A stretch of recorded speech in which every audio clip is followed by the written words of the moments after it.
मासूम बहू घमंडी सास। घमंडी और सख्त हृदय वाली पुष्पा 92 वर्षीय अपनी सास विमला पर बहुत जुल्म करती थी। ससुर के गुजर जाने के बाद से पुष्पा ने अपनी सास विमला का जानवरों से भी बदतर हाल कर दिया था।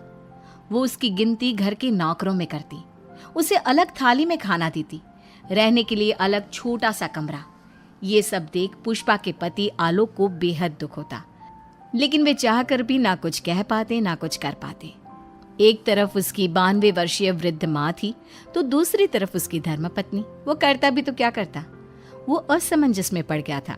तभी एक दिन पुष्पा अपने पति आलोक से कहती है, सुनो जी, मैं सोच रही थी क्यों ना अपने बेटे राहुल की भी शादी करा दे। देखो ना, घर का सारा काम मुझे अकेले करना पड़ता है और वो बुढ़िया की देख रेख भी मुझे ही करनी पड़ती है। मुझसे नहीं होता ये सब। ठीक है, हम राहुल के लिए लड़के देखना शुरू करते हैं। वैसे भी अब उसकी उम्र हो चुकी है। पुष्पा राहुल की शादी के बारे में सोचकर मन ही मन खुश होने लगती है।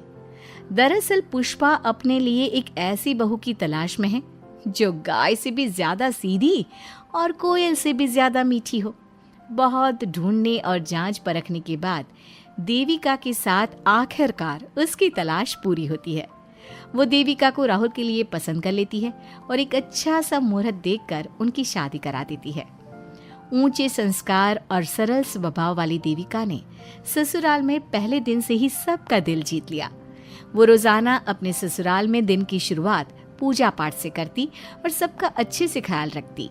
एक दिन देविका सबके लिए डाइनिंग टेबल पर प्लेट लगाती है। सभी लोग टेबल के पास आकर बैठ जाते हैं। देविका अपनी दादी सास का भी हाथ पकड़कर उन्हें डाइनिंग टेबल पर बिठाती है और उन्हें खाना परोस ही रही होती है कि पुष्पा उसे रोक लेती है। ठहरो देविका। क्या हुआ मम्मी जी? देविका, तुम इस घर में नई हो इसलिए शायद तुम्हें पता नहीं। तुम्हारी दादी सास के लिए अलग थाली है, वो इस थाली में नहीं खाती। देविका मुड़कर विमला की तरफ देखती है और फिर अपनी सास पुष्पा से प्रश्न करती है, लेकिन मम्मी जी, रसोई में तो यही प्लेट थी। तुम यहीं ठहरो, मैं इनके लिए प्लेट लेकर आती हूँ। पुष्पा रसोई में किसी कूड़ेदान की तरह पड़ी प्लास्टिक की प्लेट लेकर आती है और उसी में विमला के लिए खाना लगाती है। जब ये सब देविका देखती है तो वो आश्चर्य में पड़ जाती है और फौरन उठकर रसोई घर से दूसरी प्लास्टिक की प्लेट भी ले आती है। अरे बेटा, ये दूसरी थाली तू किसके लिए लाई है? देविका मासूमियत के साथ जवाब देती है, आपके लिए मम्मी जी। हाँ, मेरे लिए? पर क्यों? माँ जी, जब आपने अपनी सास यानी मेरी दादी सास को प्लास्टिक की प्लेट में खाना लगाया तो मैं समझ गई कि यह ज़रूर आपके घर की कोई परंपरा होगी, इसलिए मैं आपके लिए भी ये प्लास्टिक की प्लेट ले आई। अब आप अपनी सास के लिए इस प्लेट में खाना लगा दीजिए और मैं अपनी सास के लिए इसमें खाना लगा देती हूँ। देविका की बातों से पुष्पा हैरान हो जाती है। वो सोच में पड़ जाती है कि वो अपनी बहू देविका की मासूमियत पर खुश हो या फिर उसकी नासमझी पर दुखी।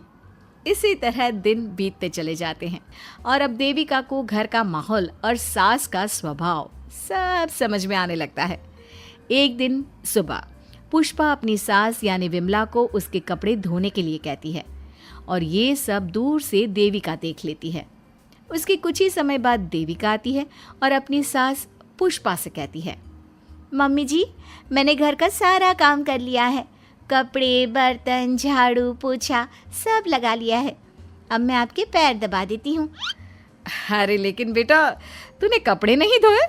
मेरे कपड़े तो अंदर कमरे में ज्यों के त्यों पड़े हैं। मैंने आपके कपड़े नहीं धोए मम्मी जी। आप जब दादी से बोल रही थी ना कि आज उन्हें अपने कपड़े खुद धोने होंगे, तो मैंने सब सुन लिया था। फिर मुझे लगा आज पूर्णिमा भी है, इसलिए शायद ये आपके घर की कोई रस्म होगी, तो मैंने आपके कपड़े भी नहीं धोए मम्मी जी। देविका की बातें सुनकर पुष्पा अपना सर पकड़ लेती है और मन ही मन कहती है, ये तो ज़रूरत से कुछ ज़्यादा ही सीधी है। अब क्या करूं मैं इसका? इस बुढ़िया ने मुझे परेशान करके रख दिया है। एक तरफ वो ज़रूरत से ज़्यादा सीधी मेरी बहू, जो मेरी हर हरकत को इस घर का रिवाज समझ लेती है, और दूसरी तरफ ये बुढ़िया जो रोज अपना बिस्तर गंदा कर देती है। आए बुढ़िया, अब कौन करेगा ये बिस्तर साफ? बाहर से नौकर बुलाने पड़ेंगे क्या? चल जल्दी से अपना बिस्तर साफ कर, गंद मचा कर रखा है। बहू, तू ऐसा क्यों कहती है? मैंने तेरा क्या बिगाड़ा है?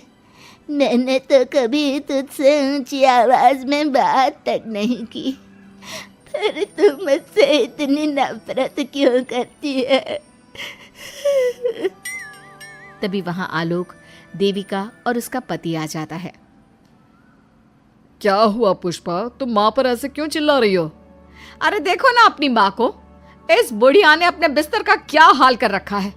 कितनी बदबू आ रही है इस बिस्तर से, किसी काम की नहीं ये बुढ़िया। आप एक काम क्यों नहीं करते, इस बुढ़िया को वृद्धाश्रम क्यों नहीं छोड़ आते? आलोक ये सुनकर परेशान हो जाता है। वो मन ही मन अपनी माँ से अपनी गलतियों की माफी तो मांगता है, लेकिन जुबान से कुछ नहीं बोलता। बहू, ऐसा मत कर बेटा, तू जैसा बोलेगी मैं ठीक वैसा ही करूंगी। मैं अभी इस बिस्तर को साफ कर देती हूँ, पर प्लीज मुझे इस घर से मत निकाल। यह घर मेरे पति की आखिरी निशानी है। मैं अपनी अंतिम सांस तक इसी घर में रहना चाहती हूँ। माँ जी, दादी सास का बिस्तर मैं साफ कर दूंगी और अब से आपको कोई शिकायत का मौका भी नहीं दूंगी। आप प्लीज दादी को वृद्धाश्रम मत भेजिए। हाँ माँ, दादी को रहने दीजिए ना यहीं पर, उनके बिना ये घर बिल्कुल अच्छा नहीं लगेगा। देखो बेटा, इनका जाना जरूरी है, अब इनकी उम्र हो चुकी है, इसलिए अब इन्हें अपनी बाकी की जिंदगी वहीं बितानी पड़ेगी। इतने में देविका वहां से चली जाती है और कुछ ही मिनट बाद एक बड़ा सा बैग लेकर वहां पहुंच जाती है। देविका के हाथ में बैग देखकर सब अचंभे में पड़ जाते हैं। अरे देविका, तुम ये बैग कहाँ से लाई? तुम कहीं जा रही हो क्या? माँ जी ने अभी तो बोला थोड़ी देर पहले कि अब उनकी सास बूढ़ी हो चुकी हैं और उनकी असली जगह वृद्धाश्रम में ही है, तो मैं ये दूसरा बैग उनके लिए भी ले आई। वो क्या है ना, उम्र तो अब मम्मी जी की भी हो चुकी है, कल तो जाना ही है। इससे अच्छा अभी चली जाएंगी तो दादी सास को भी एक सहारा मिल जाएगा। क्या? क्यों बहू, तू मुझे वृद्धाश्रम भेजेगी हैं, अपनी सास को? मम्मी जी, अगर आप इस परंपरा का पालन करेंगी तो मुझे भी तो इस परंपरा का पालन करना पड़ेगा ना। मैं बिल्कुल आपकी तरह बनना चाहती हूँ। मेरी माँ कहा करती थी, ससुराल में बिल्कुल अपनी सास के नक्शे कदम पर ही चलना। जैसा वो करें और जैसा वो रहे, ठीक वैसा ही रहना। तभी मैं एक अच्छी बहू बनने में कामयाब हो पाऊंगी ना सासू माँ। देविका की ये बातें सुनकर पुष्पा की आंखों में आंसू आ जाते हैं। देविका की बातों में उसे मासूमियत के साथ साथ आज बहुत सी चीजें सुनाई देती हैं, जो चीख चीख कर बताती है कि वो आज तक कितना गलत करते आई हैं। बेटा, तूने तो मेरी आंखें खोल दी। अपने ससुर के देहांत के बाद मैंने न जाने अपनी सास पर कितने अत्याचार किए, उन्हें कितना जलील किया, खरी खोटी सुनाई। आज अगर तू नहीं होती तो मुझे कभी अपनी गलतियों का एहसास तक नहीं होता। देर से ही सही, आपको अच्छे बुरे का एहसास हुआ, यही बहुत बड़ी बात है। मम्मी जी, तो अब आपके सामान का क्या करना है? अरे जाकर इसे मेरे कमरे में रख कर आ जा।